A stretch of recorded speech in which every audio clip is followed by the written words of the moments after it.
मनीष जी, सबसे पहला प्रश्न आपसे यही होगा, आप कितने आशान्वित हैं कि इस बार ये ट्रेड डील स्ट्राइक हो जाएगी और इसका ऐलान हम जल्दी होते हुए देखेंगे, शायद ये साल खत्म होने से पहले पहले? अब सरकार की तरफ से जो भी इस विषय में हमारे पास इंडिकेशंस आए हैं, वैसा तो लगता है कि ट्रेड डील बहुत करीब है, पर अभी तक तो आया नहीं है। बट होपफुल है कि मंथ एंड के पहले आ जाना चाहिए, ऐसा लगता है। एंड इट्स ओवर ड्यू जिसको कहा जाए। सो एक ऑप्टिमिज्म का माहौल तो डेफिनेटली है। कोई बहुत ज्यादा नेगेटिविटी फर्दर इस लेवल से ट्रेड डील के पॉइंट ऑफ व्यू से दिखता तो नहीं है कि मार्केट में कुछ प्राइस इन हो पाएगा।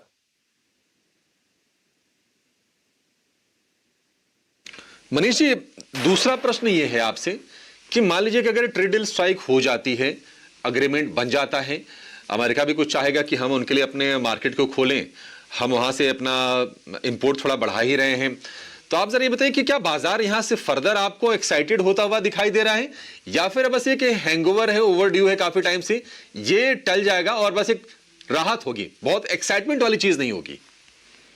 नहीं, अगर आप लास्ट महीने का अपना करंट अकाउंट डेफिसिट देखें तो क्या 3.5% करंट अकाउंट डेफिसिट हो गया। वो किस लिए हुआ? क्योंकि हम कुछ ज्यादा ही इंपोर्ट कर रहे हैं, गोल्ड वगैरह में बहुत भारी इंपोर्ट है, तो $42 बिलियन का एक महीने का ट्रेड डेफिसिट आया।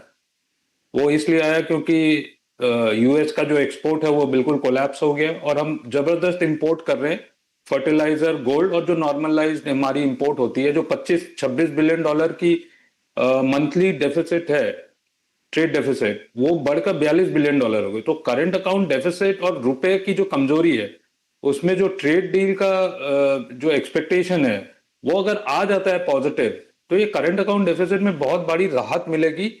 और अगर ये हुआ तो बाजार के लिए बहुत ज्यादा पॉजिटिव होगा, ऐसा लगता है। क्योंकि रुपए की जो कमजोरी है, that is one of the reason कि बाजार में जो मंदी का माहौल बन रहा है वो रुपए के कारण ही बन रहा है, और रुपए का कारण बेसिकली करंट अकाउंट डेफिसिट है।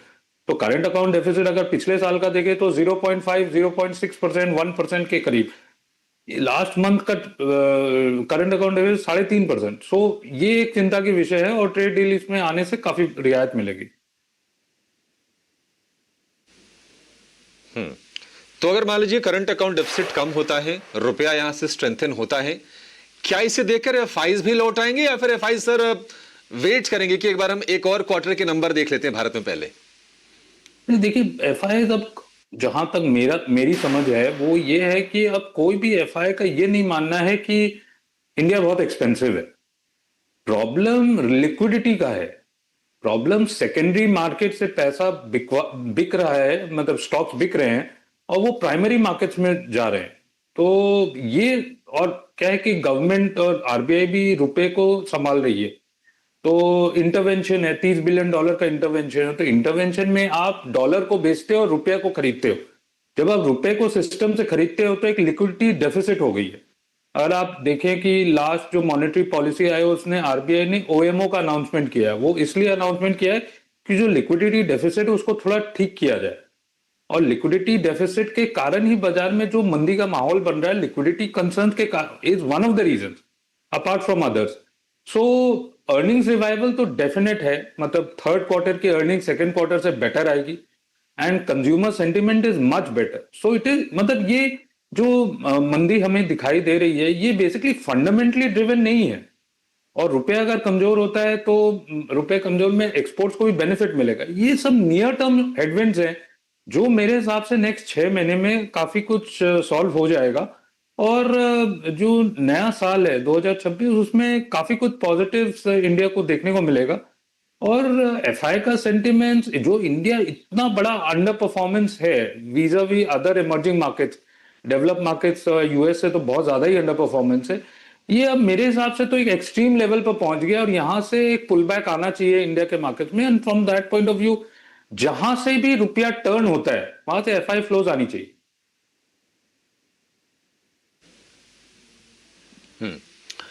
ठीक है, बढ़िया है सर। एक और चीज मनीष सर, ये क्वार्टर 3 के नंबर्स को लेकर आपकी एक्सपेक्टेशन क्या है सर? क्या हम सितंबर क्वार्टर से बढ़िया अर्निंग ग्रोथ देखने जा रहे हैं, और आपके हिसाब से अच्छे नतीजे कहां पर आएंगे, कौन से सेक्टर्स हमें फोकस में रख के चलना चाहिए? हाँ, तो बेसिकली थर्ड क्वार्टर के नंबर सेकंड क्वार्टर के नंबर से बहुत बेटर आएंगे, क्योंकि फेस्टिव सीजन शुरू हो चुका है। और जो जीएसटी रिलेटेड इम्पैक्ट 22 सितंबर के आसपास जो था, 22 सितंबर या अक्टूबर, वो हमको उनका full blown benefit third quarter के नंबर्स में दिखेंगे। और अगर आप ग्राउंड चेक करें तो कंज्यूमर सेंटिमेंट्स काफी बेटर हैं, इन्फ्लेशन कम है, ब्याज की रेट्स कम हो गई है, और ये सब जो फैक्टर्स है रेट सेंसिटिव, वहां पर बहुत बड़ी पुल फैक्टर है earnings point of view. So consumption, health care, banks, insurance, real estate, automobiles, ये सब कंज्यूमर ड्यूरेबल्स, ये सब सेक्टर्स में आपको काफी अच्छे नतीजे दिखेंगे वनिस्पत आपके सेकंड क्वार्टर नंबर्स के। सेकंड क्वार्टर नंबर्स में अगर आप पूरी अर्निंग्स को डाइसेक्ट करें तो ऑयल एंड गैस, मेटल्स, ये सब का बहुत भारी कंट्रीब्यूशन था। तो ये सब जो है, अब जो नॉर्मलाइज सेक्टर्स है, स्ट्रक्चरल सेक्टर्स है, जैसे रेट सेंसिटिव्स हो गए, और कंजम्पशन रिलेटेड, हेल्थ केयर, ये सब सेक्टर्स में आपको ब्रॉड बेस्ड ग्रोथ देखने को मिलेगी third quarter vis-a-vis second quarter, और इवन वाईओवाई नंबर्स।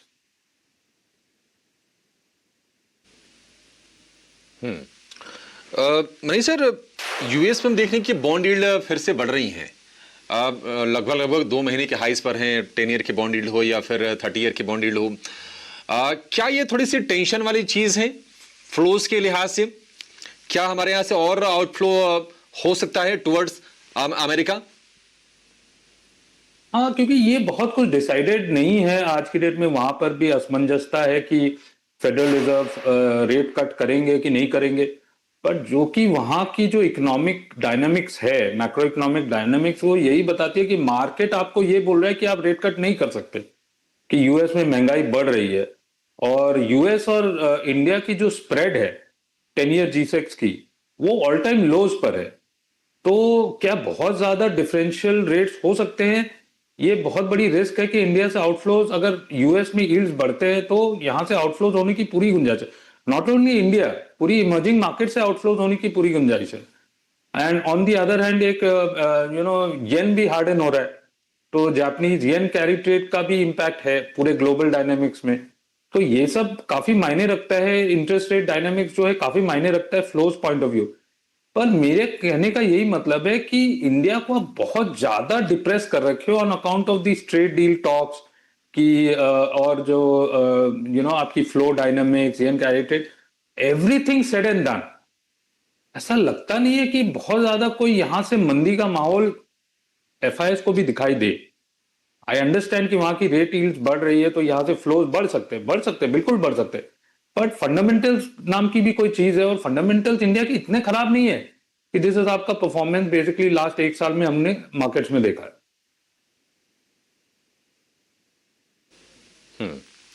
एक आखिरी सवाल सर आपसे होगा, जो बाजार में जो पोजिशनल बायर हैं मनीष भाई, जो 6 महीने 8 महीने का व्यू लेके चलते हैं, उनको आप कैसे गाइड करेंगे यहां से?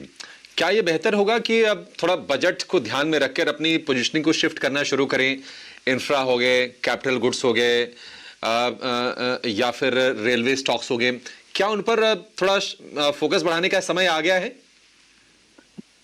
नहीं, मेरा ये नहीं मानना है। मेरा यही मानना है कि गवर्नमेंट की जो बैलेंस शीट स्ट्रेंथ है, बजटरी बैलेंस शीट जो स्ट्रेंथ है, वो हमने थोड़ी सी डिटेरियोरेट होते हुए देखी है। गवर्नमेंट अब इतना कुछ स्पेंड नहीं कर सकेगा जो लास्ट हमने 3-4 साल में देखा है। 3% कैपिटल आपकी जो गवर्नमेंट की स्ट्रेंथ है, 10 लाख 11 लाख करोड़ की जो स्ट्रेंथ है, उससे ज्यादा गवर्नमेंट ऑफ इंडिया इंफ्रास्ट्रक्चर पर स्पेंड नहीं कर सकेगा। और रोड्स, रेलवेज, डिफेंस, रिन्यूएबल्स, जिसमें भी गवर्नमेंट पीएलआई वगैरह दे रहा है, वो एक तरफ से कैपेसिटी ऑफ गवर्नमेंट एकदम स्ट्रेच्ड है। और मार्केट, स्टॉक मार्केट्स में बेसिकली ये सब सेक्टर्स में वैल्यूएशन कंफर्ट अभी भी नहीं आई है।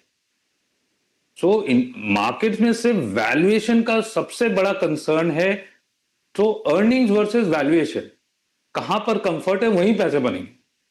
तो रिन्यूएबल्स, पावर, ट्रांसमिशन, आपकी डिफेंस, रेलवेज, यहां पर वैल्यूएशन कंफर्ट अभी भी नहीं है।